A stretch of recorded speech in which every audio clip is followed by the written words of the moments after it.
La liberté, un cadeau, c'était la première partie de notre Smartfeuille.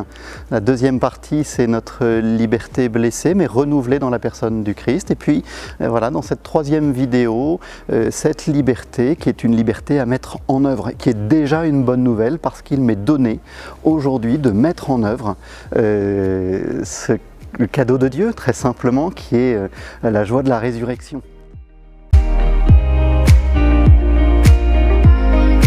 Alors comment vous, entrepreneurs, dirigeants chrétiens, mettre en œuvre cette liberté?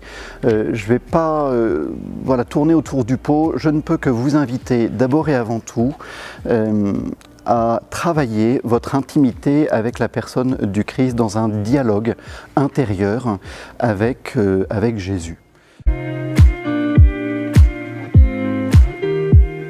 Je vous invite à avoir une lecture engagée de la parole de Dieu, parce que la parole de Dieu n'est pas simplement qu'un réconfort ou qu'une bonne nouvelle qui serait là simplement comme un sentiment, mais une lecture engagée. Je voudrais prendre la parabole du bon samaritain. Vous la trouverez au chapitre 10 de l'Évangile selon saint Luc. Et c'est cette question du scribe qui dit « Mais que dois-je faire pour avoir la vie éternelle ?» qui est au fond la question de chacun d'entre nous, qui est votre question comme entrepreneur et dirigeant chrétien. Et toute la réponse de Jésus n'est pas tant de se dire « Mais finalement, qui est mon prochain? Qui doit se faire proche de moi ?» Le renversement qu'opère Jésus, c'est de qui est-ce que je me fais proche? Vous trouverez évidemment quelques résonances avec la pensée sociale chrétienne.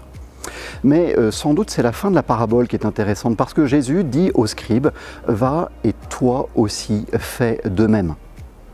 Alors, est-ce que ça veut dire que chacun, nous sommes obligés d'aller sur chaque trottoir et de prendre soin de tous les pauvres qui nous sont donnés? Non, cette parabole est là pour nous interpeller.